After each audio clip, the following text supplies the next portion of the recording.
নমস্কার বন্ধুরা, সোমাদির রান্নাঘরে সবাইকে স্বাগত। আশা করছি আপনারা সবাই খুব ভালো আছেন।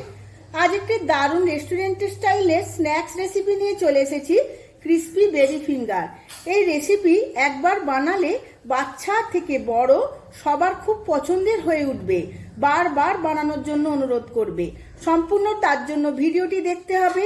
আমার চ্যানেলের নতুন বন্ধুদের কাছে অনুরোধ আমার চ্যানেলটিকে সাবস্ক্রাইব করার জন্য, আর পাশে থাকা বেল আইকনটি প্রেস করে রাখবেন যাতে আমার সমস্ত রান্নার নোটিফিকেশন সবার আগে আপনাদের কাছে পৌঁছে যায়।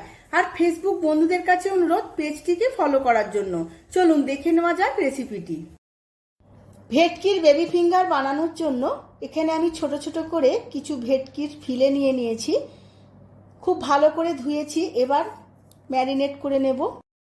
এবার মাছগুলো ম্যারিনেট করার জন্য একটা পেস্ট বানিয়ে নেব।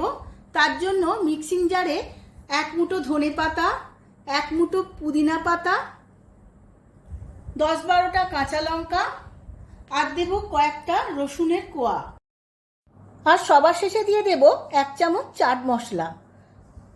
এবার সবকিছু একসাথে মিহি পেস্ট বানিয়ে নেব।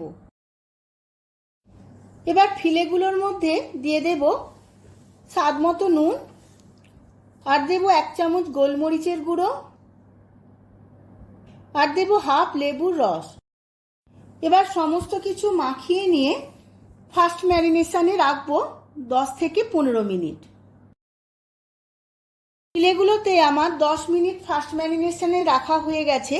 এবার এর মধ্যে দিয়ে দেব একটা ডিম, আর দেব 2 চামচ ময়দা আর 2 চামচ কর্নফ্লাওয়ার। এই সমস্ত কিছু আবারও খুব ভালো করে মাখিয়ে নেব। এবার দিয়ে দেব আগে থেকে বানানো পেস্ট। সমস্ত পেস্টটাই আমি ফিলেগুলোর মধ্যে ভালো করে মাখিয়ে নেব।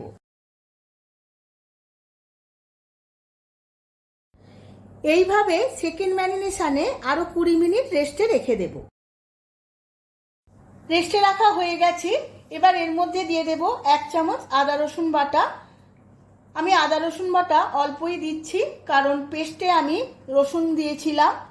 আপনারা চাইলে ফার্স্ট ম্যারিনেশনের সময় আদা রসুনটা ব্যবহার করতে পারেন, আমি এখন দিলাম। এবার আদা রসুন বাটা সমস্ত কিছুর সাথে খুব ভালো করে মাখিয়ে নিয়েছি।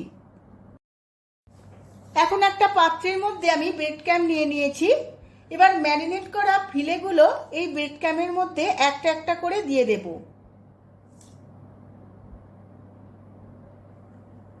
এবার খুব হালকা করে মাছগুলোর মধ্যে ব্রেড ক্যাম্পগুলো মাখিয়ে নেব। বেশি চাপ দিয়ে মাখাবো না, হালকা করে মাখাতে হবে। এইভাবে হাতে করে হালকা চাপ দিয়ে ব্রেড ক্যাম্পটা মাখাতে হবে।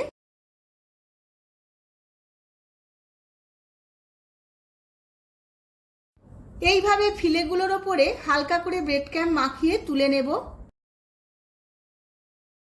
সমস্ত ফিঙ্গারগুলোর ওপরে ব্রেড ক্যাম্প মাখানো হয়ে গেছে। এবার ভেজে নেওয়ার পালা। আমি তেল গরম বসিয়ে দিয়েছি, তেলটা গরম হয়ে গেছে। এবার একটা একটা করে ফিঙ্গার এই তেলের মধ্যে দিয়ে দেব। এই সময় আমার গ্যাসের ফ্লেমটা হাই টু মিডিয়াম থাকবে। এইভাবে কম কম করে আমি দেব কড়ার মধ্যে, না হলে ভেঙে যাবে। ফিঙ্গারগুলো আমি 5-7 মিনিট খুব ভালো করে ভেজে নিয়েছি লাল লাল করে। এবার তেল ঝেড়ে তুলে নেব।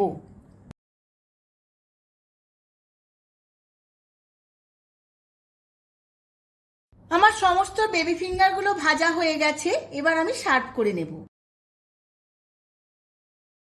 আমি সার্ভ করে নিয়েছি ক্রিস্পি বেবি ফিঙ্গার। দারুণ খেতে এই স্ন্যাক্স রেসিপিটি আমার মতো করে বাড়িতে একবার সন্ধেবেলা বানিয়ে ফেলুন, দেখবেন সন্ধ্যের চায়ের আড্ডাটা একদম জমে যাবে। ভিডিওটা যদি ভালো লেগে থাকে ভিডিওটিতে প্রচুর লাইক, শেয়ার, কমেন্ট করবেন। আজ তাহলে আসি, আবার দেখা হবে পরবর্তী ভিডিওতে নতুন আরও একটি রেসিপি নিয়ে। ধন্যবাদ।